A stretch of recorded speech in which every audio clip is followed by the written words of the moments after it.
a RottenDog System 80 MPU.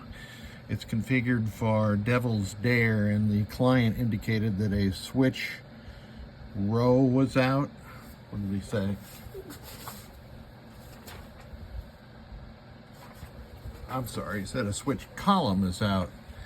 Now, on the RottenDog boards, the switch columns are implemented by this device. I believe that's a 240. I can't read it right now. Let's see, HC. Yeah, it's a 240. And then the returns are implemented by HCT00. So let's use diode check to see if we can find out which of these three chips has failed. It should be this chip.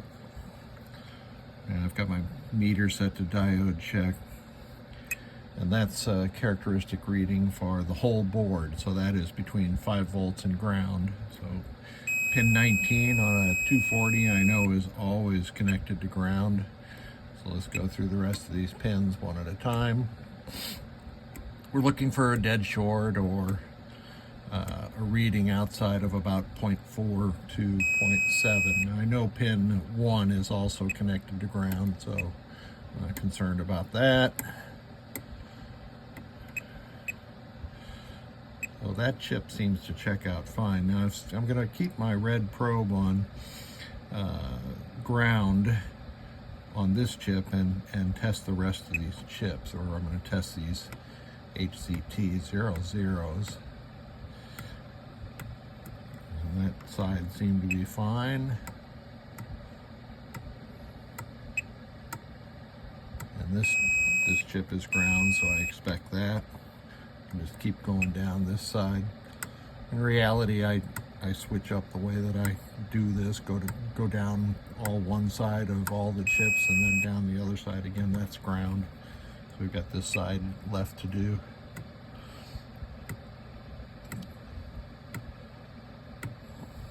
Whoops. That leg there is not correct. What is that leg? 7, 8, 9 of this chip. This is an HCT00. Should be about the same as pin 9 of this one, and it is not. So let's take that out. One of the issues with RottenDog boards is that they jam these chips into the board and then they roll the legs of the chip over onto the board, making it a colossal pain in the rear end, or I'll say harder than it should be, to take these chips out. So I always add solder to the chip legs. This is the chip that's going to come out, so that I can sort of heat up the whole leg and then grab the tip of that with my Hako and pull that chip leg back to center. Well, let's get to it. HCT00 out. Yeah. And let's see.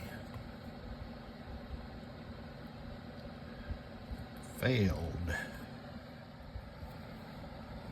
Chip socket installed and a fresh 74 HCT00 installed.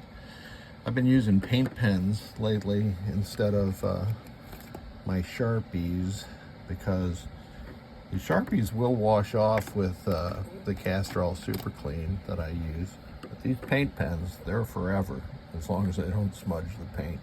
So I put a dot on the corner there to mark pin 1, and also to remind myself that I replaced that chip when I'm doing the invoicing.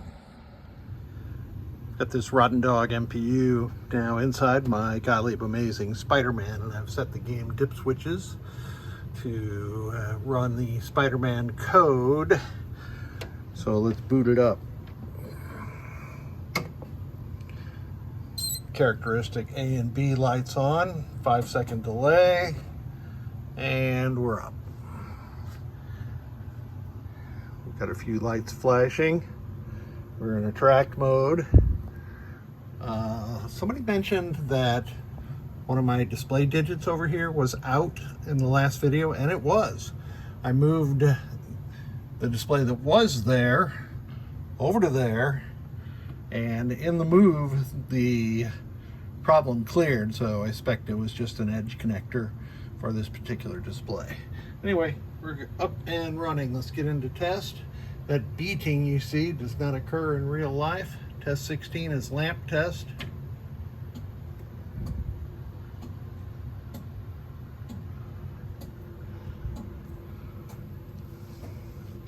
You can't hardly hear it, but there's 3 relays that turn on and off the tilt, game over, and the coin door lockout.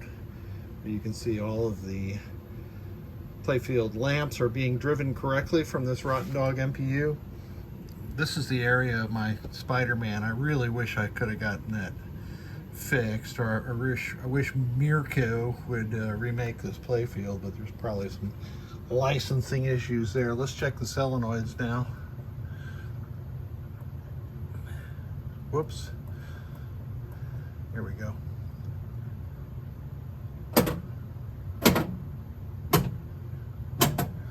Let's skip 3, 4, and 7 because those are the coin counters. We're going to switch test. Now this is where the board had exhibited a problem. The 99 that you saw briefly there meant that all switches are open. So I'm going across the diagonal of the switch matrix. And I'm going to do column 7, row 6, and row 7, column 6, because 77 on Spider-Man kills the testing. So it looks like we have the switch matrix fixed. Oh, I just pressed 0 button. Display test.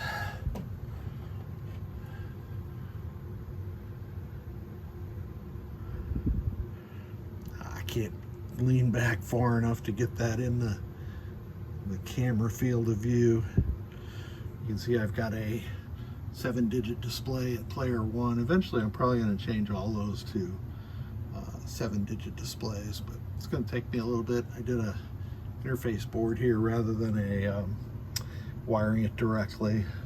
The way you do this is documented in the pin wiki too. It's pretty simple. The next test is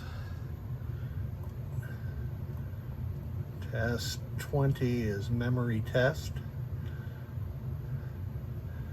Good to go, and then we can go all the way around to, well, I'm getting a little crazy with my fingers, to lamp test again. And that was a screwdriver rolling down the playfield. But she is good to go. Thank you so much.